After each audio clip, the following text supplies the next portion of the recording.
브랜드 레디. 여러분 안녕하세요.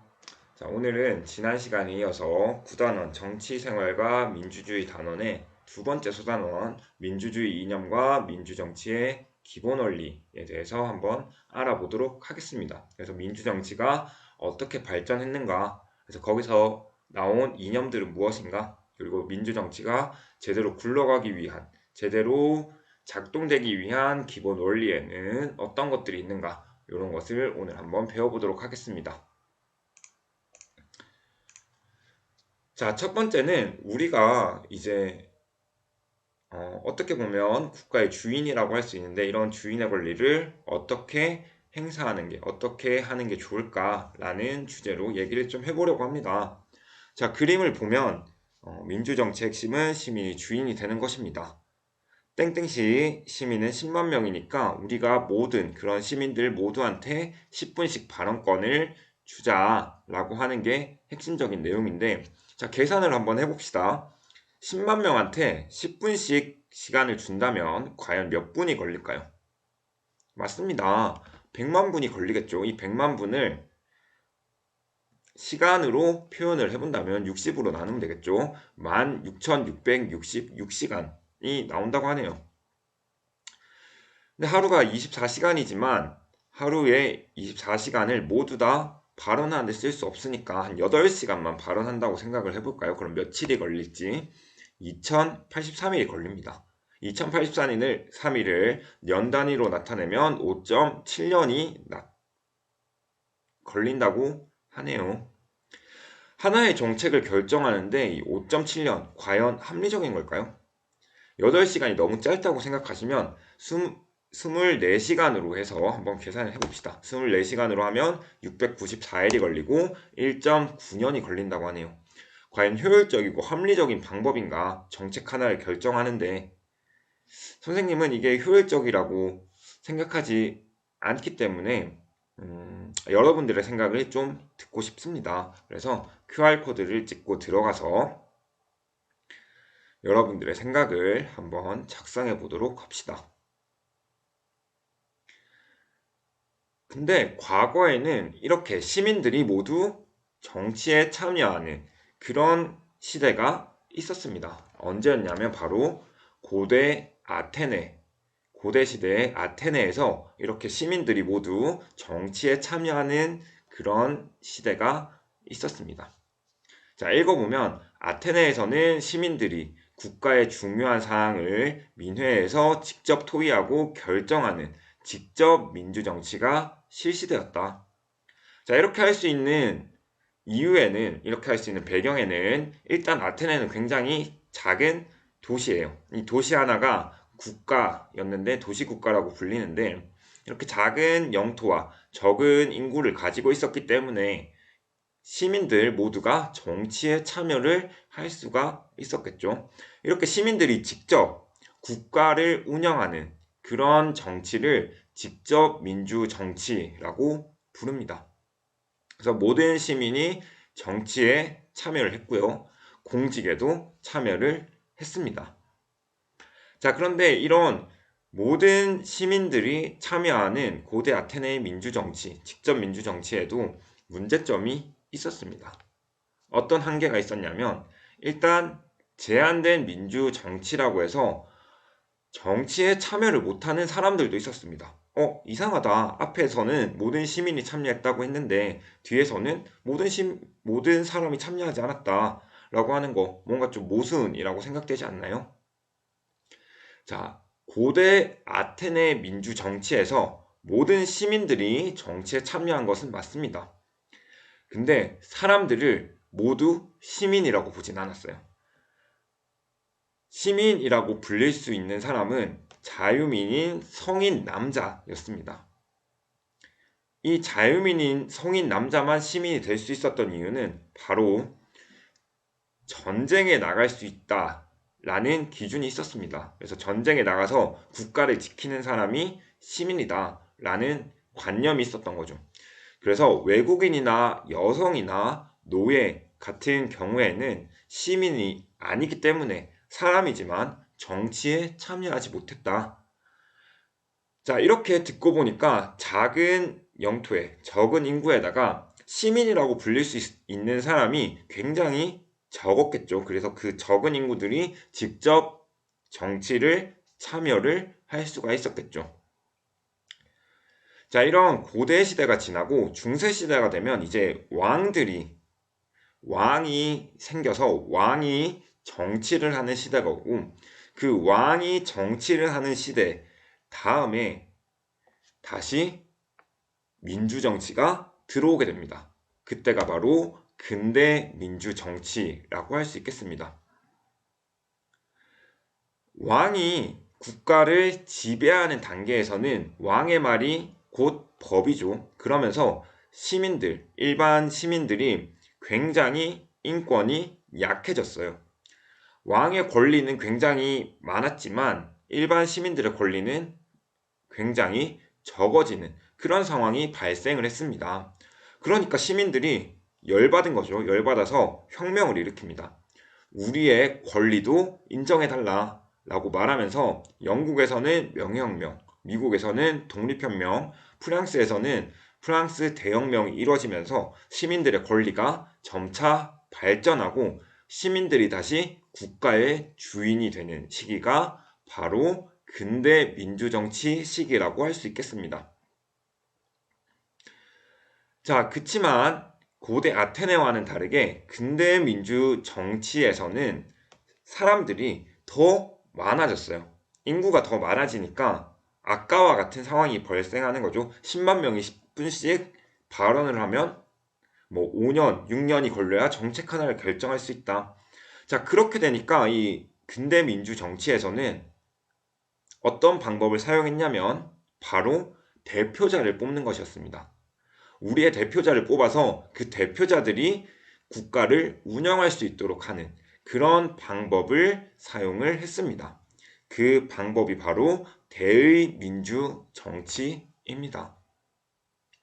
선거를 통해 뽑힌 대표에게 정치를 맡기는 것으로 간접민주정치 혹은 대의민주제라고 불리고 있습니다. 직접 내가 정치에 참여하는 것이 아니라 선거를 통해서 정치에 참여하는 거죠. 실제로 국가를 운영하는 정치는 그 선거에서 뽑힌 대표자들이 하는 거기 때문에 간접적으로 내가 정치에 참여한다. 그래서 간접 민주 정치라고 불리는 것입니다. 자, 이렇게 근대 민주 정치가 나오게 된 배경에는 시민들의 혁명을 통해서 얻은 천부인권 사상, 이 천부인권은 하늘이 부여해준 인권이다 라고 해서 모든 인간들에게 권리가 있다 라는 것입니다. 사회계약설 같은 경우에는 국가가 계약을 통해 이루어졌다. 우리 시민들이 계약을 통해서 국가한테 권력을 준 것이다. 그러니까 국가는 우리에게 우리의 권리를 보장해주고 우리가 사람답게 살 수 있도록 보장해주어야 된다.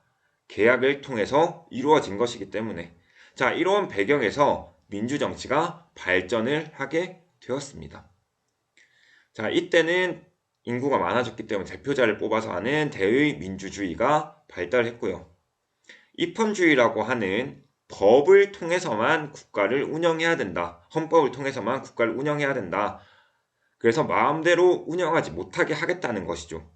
과거에 이 근대 민주 정치가 나오기 전에 중세 시대에는 왕이 마음대로 나라를 다스렸기 때문에 이제 한 사람의 마음대로 국가를 다스리지 못하게 하고 법으로 정해진 대로 국가를 다스리게 하는 그런 것들이 생겨났죠.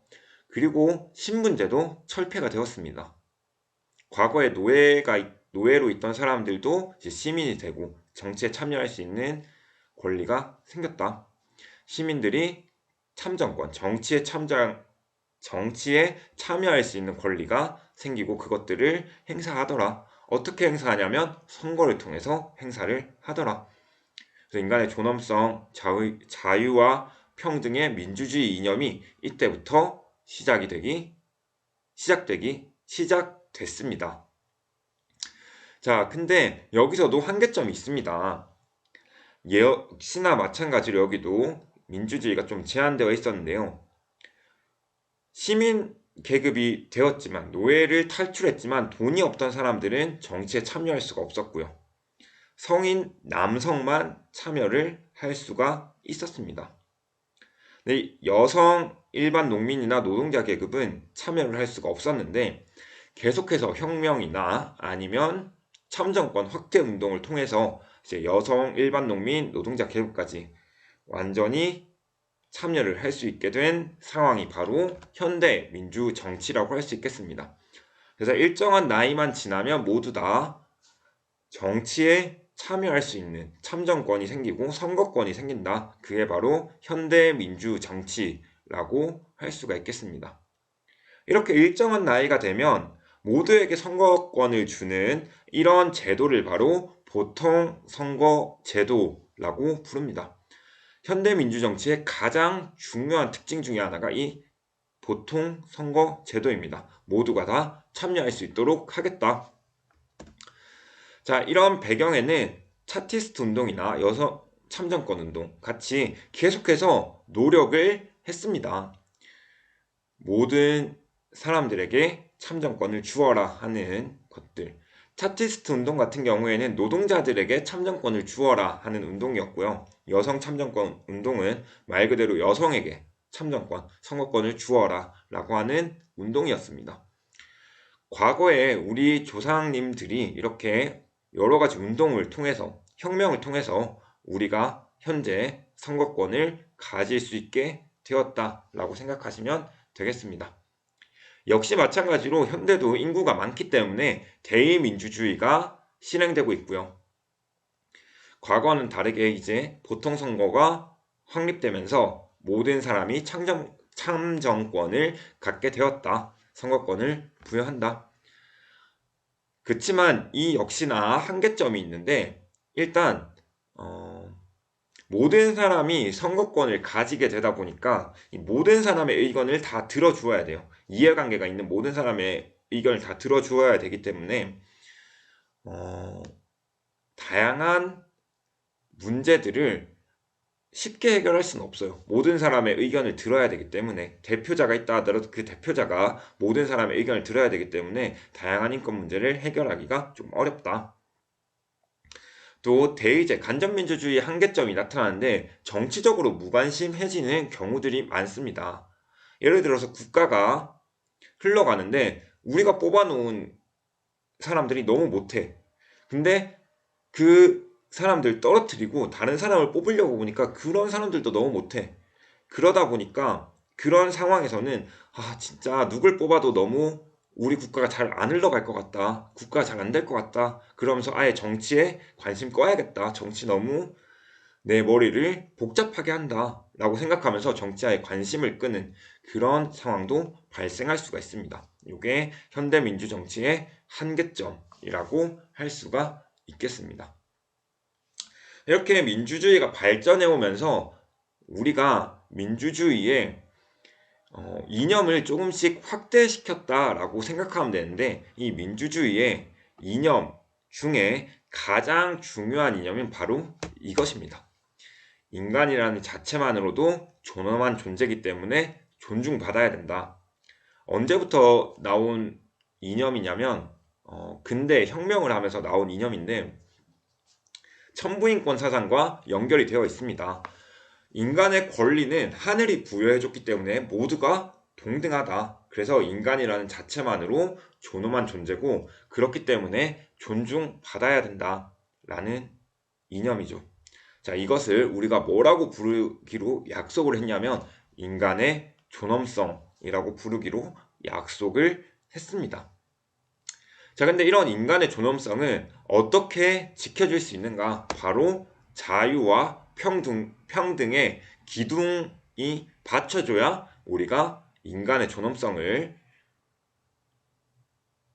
지킬 수가 있겠습니다. 이 자유라는 것은 국가나 다른 사람이 간섭이나 구속하지 않도록 하는 것입니다. 내 자유롭게 판단하고 내 자유롭게 행동하는 것, 그게 바로 자유라고 할 수가 있습니다. 자, 근데 이런 자유가 어디까지 허용이 되냐? 다른 사람의 권리를 침해하지 않을 정도까지만 자유가 보장이 되는 것입니다. 예를 들어서 뭐 수업 시간에 나는 자유롭게 행동하고 싶어. 이건 내 권리야. 라고 생각하면서 막 수업 시간에 큰 소리로 떠들거나 아니면 수업을 방해하거나 이런 것들은 다른 친구들이 수업을 받을 권리를 침해하기 때문에 그 정도의 자유는 보장되지 않는다라고 생각하시면 되겠습니다. 그러면 쉽게 생각할 수 있겠죠. 자, 평등이라는 것은 모든 사람이 성별이나 신분, 연령, 신체적인 조건 같은 것들에 따라서 차별받지 않고 동등하게 대우를 받는 것, 그게 바로 평등입니다. 그래서 이런 자유와 평등의 기둥 위에서 인간의 존엄성, 사람이 사람답게 살 수 있는 인간의 존엄성이 세워진다라고 생각하시면 되겠습니다. 자, 그래서 투표는 누구나 한 표씩 국민 기초생활보장제도를 통해 기초생활비를 받고 있어요 라고 하는 것처럼 자유와 평등 위에서 인간의 존엄성이 세워질 수가 있더라 라는 것을 알 수가 있습니다. 자, 이제 이런 민주주의가 제대로 작동되기 위한 원리들을 몇 가지, 네 가지 한번 알아보도록 하겠습니다. 자, 첫 번째는 국민 주권의 원리입니다. 이 주권이라는 거를 한번 보면, 한자어로 풀어서 보면 주인 주자의 권세 권자입니다. 그래서 주인된 권리다라고 하는 거죠. 이 주권이 누구한테 있다? 국민한테 있다라는 게 바로 국민 주권의 원리입니다. 그래서 국가의 주인은 국민이다 라는 원리가 국민 주권의 원리. 그래서 민주정치가 제대로 작동되기 위해서는 항상 국민이 국가의 주인이라는 생각을 가지고 정치를 해야 된다라는 것이겠죠. 두 번째는 입헌주의의 원리입니다. 헌법에 따라서 국가를 운영하는 것이죠. 선생님이 아까도 말했듯이 중세 기간, 중세 시대에는 왕이 마음대로 국가를 다스렸다면, 국가를 운영했다면, 이제는 국민의 대표가 국가를 다스리게 되는데 그 국민의 대표가 마음대로 다스리면 안 되죠. 그래서 법에 따라서만 국가를 운영을 해야 된다. 그래서 국가가 뭐 구성되는 것, 뭐 대통령을 뽑고 국회의원을 뽑고 청와대가 있고 행정부가 있고 법원이 있고 이런 것들이 모두 다 헌법에 나와 있습니다. 헌법에서 이렇게 해라 저렇게 해라 이런 것들이 나와 있어서 헌법에 따라서 국가를 운영하는 것이 바로 입헌주의의 원리가 되겠습니다. 자, 세 번째는 국민자치의 원리입니다. 이 국민자치의 원리는 주권이 국민에게 있으니까 국민이 스스로 국가를 다스려야 된다라는 것입니다. 한자어로 풀이를 좀 해볼까요? 나라국자의 백성민자, 스스로 자자에 다스릴 치자. 그래서 국민이 스스로 정치를 해야 된다. 국가를 다스려야 된다. 직접 민주 정치 같은 경우에는 국민이 직접 나가서 의견도 얘기하고 회의도 하면서 정책이 나왔다면 대의민주주의에서는 이 국민 자치의 원리가 어떻게 지켜지냐면 선거를 통해서 지켜질 수가 있습니다. 투표를 통해서 이루어진다. 또 지방자치제도 같은 것들이 국가와는 다르게 그 지역만 해당되는 법 같은 걸 만들어서 그 지역만 다스릴 수 있도록 스스로 다스릴 수 있도록 하는 게 국민자치의 원리가 되겠습니다. 뭐 예를 들면 이런 것이 있습니다. 선생님은 대구에서 왔으니까 대구에서는 버스를 탈 때 테이크아웃 커피나 뭐 음료수 같은 테이크아웃 컵을 타고 들고 탈 수가 없습니다. 위험하기 때문에 그거를 들고 탈 수 없도록 하는 법이 만들어졌어요.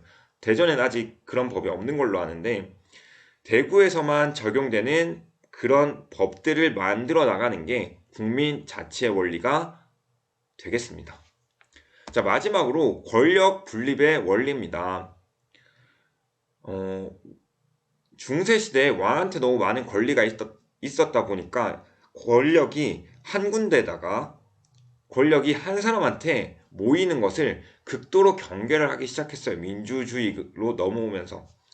그러면서 우리가 선거로 뽑아서 국가를 다스리는 대통령을 뽑았는데 대통령한테 모든 권력이 가 있으면 대통령이 마음대로 할 수가 있겠죠. 그러니까 이 권력들을 다 나눠 놓은 겁니다.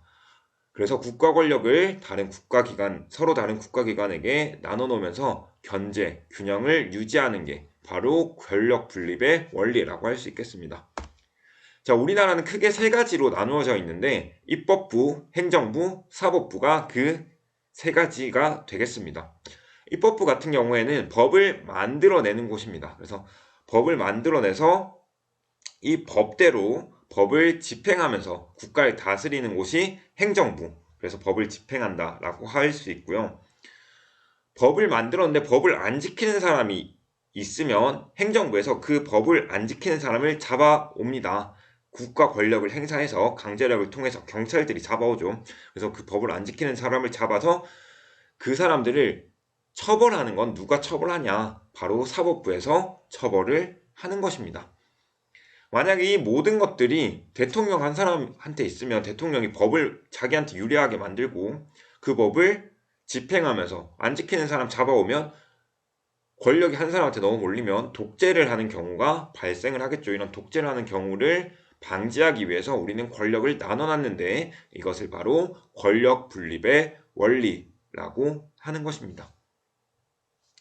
오늘 수업은 여기까지 하고 다음 시간에는 이제 이런 민주주의가 어떻게 나타나는가, 실제로 나타나는 정부의 형태를 한번 학습하도록, 배워보도록 하겠습니다. 오늘 수업은 여기까지 하겠습니다. 안녕!